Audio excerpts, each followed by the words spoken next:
second year students. Today we will be discussing Sherman Alexie's Evolution. We have already discussed the Crow Testament by the same poet.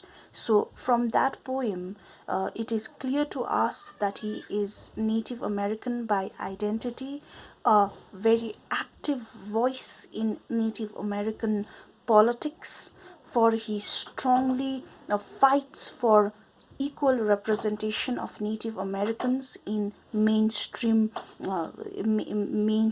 socio-political and economic narrative of America. So if you look at the poem Evolution, it starts with a character named Buffalo Bill.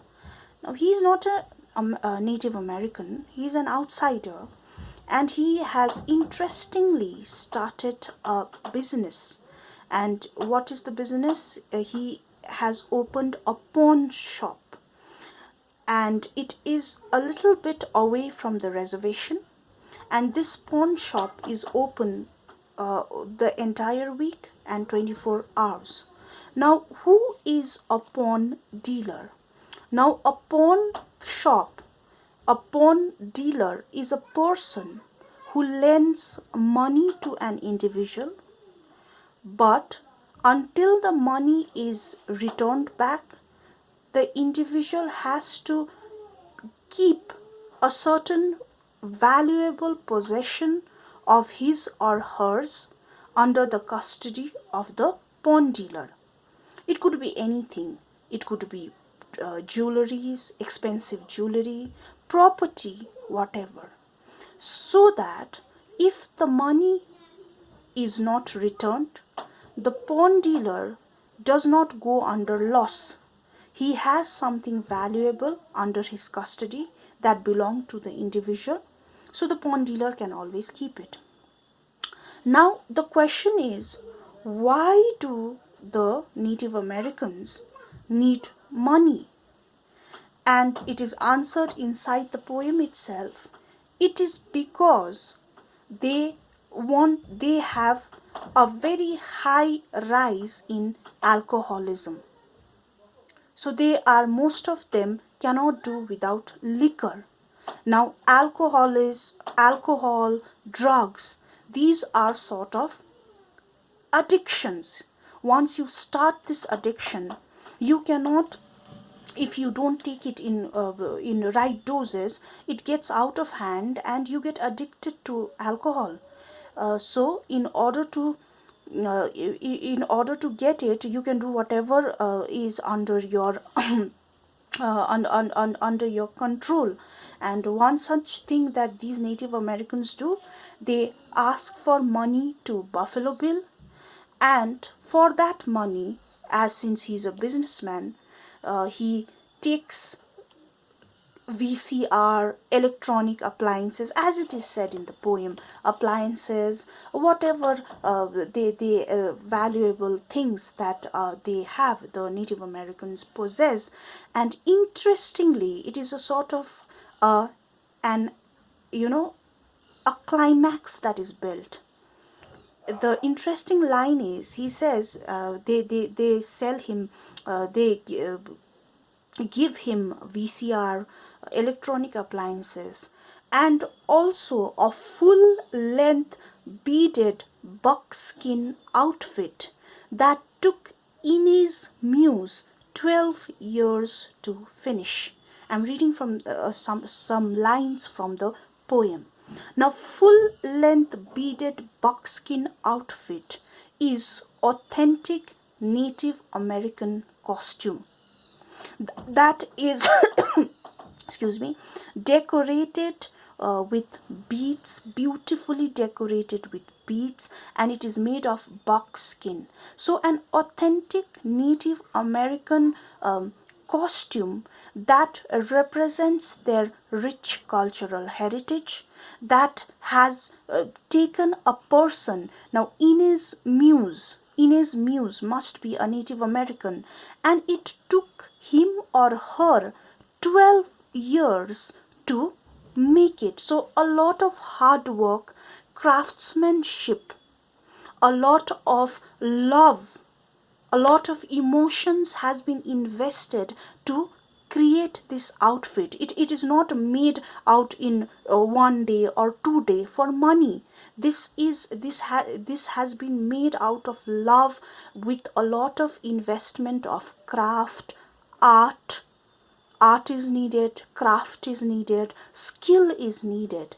So this valuable outfit, that is a representation of Native American rich cultural heritage, is being given to this pawn dealer for some amount of money, because that Native American needs the money in order to buy alcohol. So look at the horrible condition that Native Americans are in.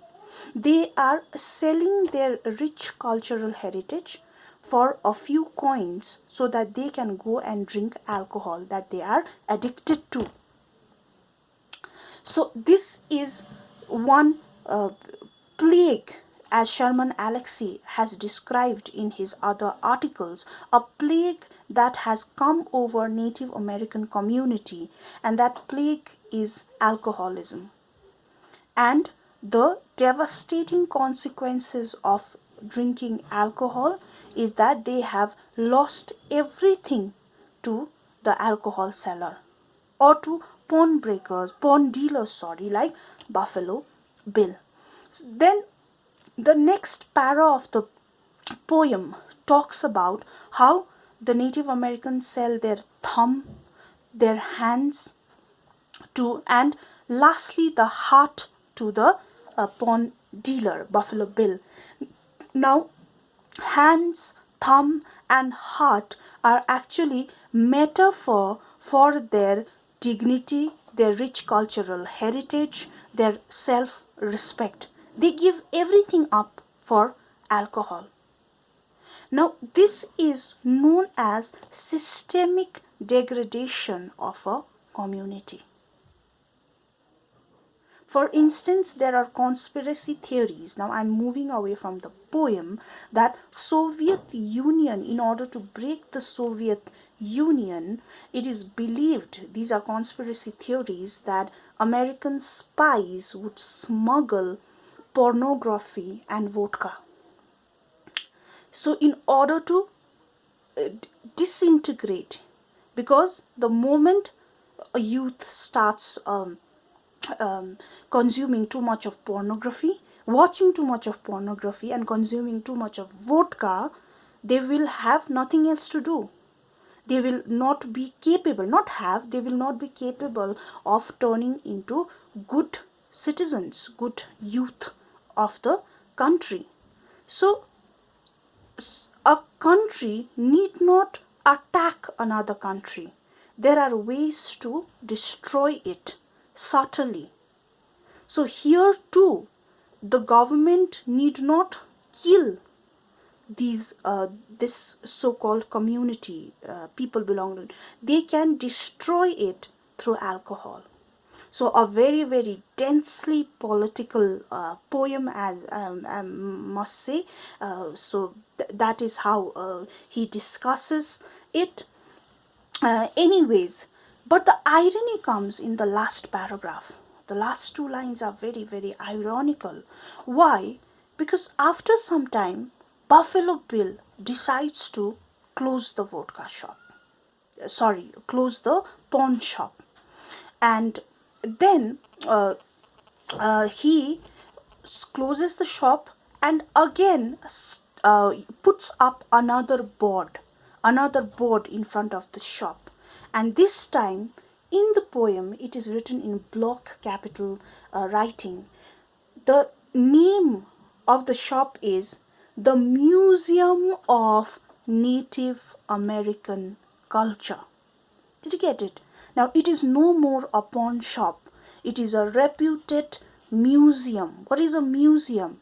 Where we archive our cultural heritage, our legacy, where you have the head of a deer, or the elephant, the teeth, all that is there, isn't it? That's what a museum is. Or the weapons of a king who lived hundred of years back. So that is a museum.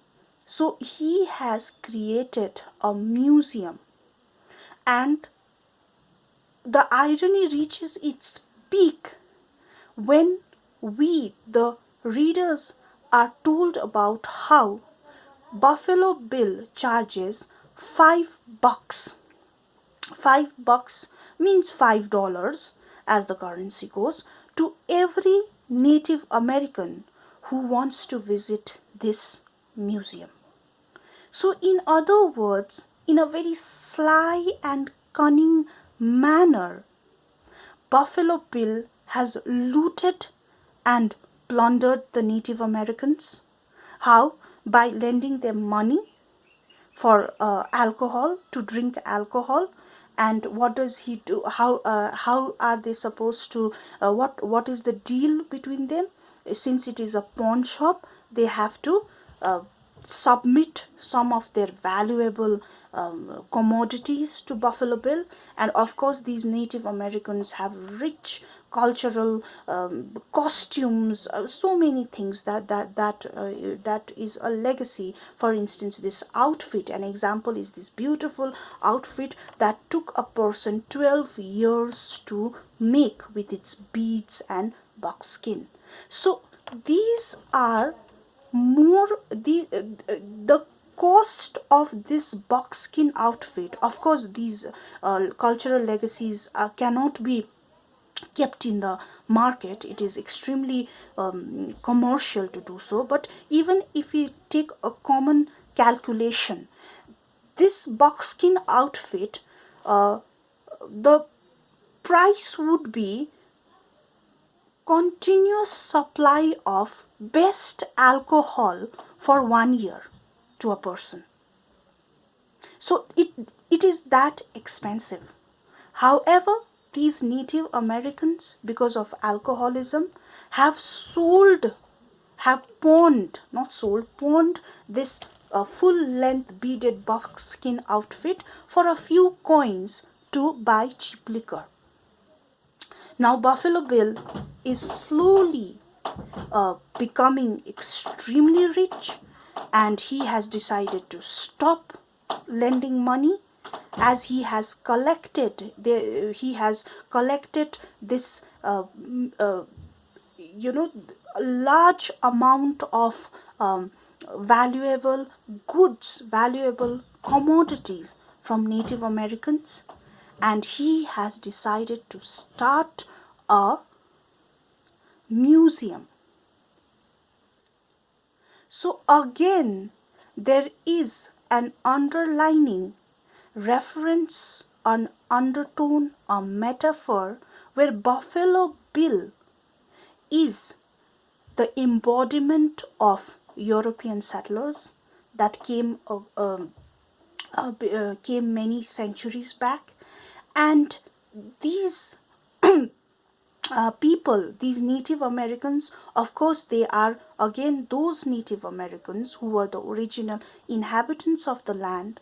And not only was there bloodshed when these lands were being occupied, if you look at the history, there had been deals, these kind of cunning deals by the colonizers. And this is not only applicable to just Native America, any colony. We have been discussing colonies from for so many classes. So if you look at any colony, this is how they colonize. It is not just through war. It's not just looting and plundering and killing everyone. It can also be through cunning, clever deal by colonizers, and mostly naive colonized fall prey to these deals, where they actually have no profit. It is only the colonizers who are profiting. Hence, Buffalo Bill is a representation of those colonizers. He has smartly made profit and will continue to make profit, because the irony lies in the fact the very valuable treasures that he has taken from the people, from the Native Americans, slyly is being put as a museum, put up as a show, where the same Native Americans will come and pay him $5 a head to look at it, to have a look at their own legacy. So this is a very good, this poem is a good example of colonialism, of how colonization imperialism works, and is also a commentary on, as the Crow was, a commentary on the unequal and a very troubling relationship between the Native Americans and the European settlers, now who can be termed as the mainstream American culture, the mainstream American people.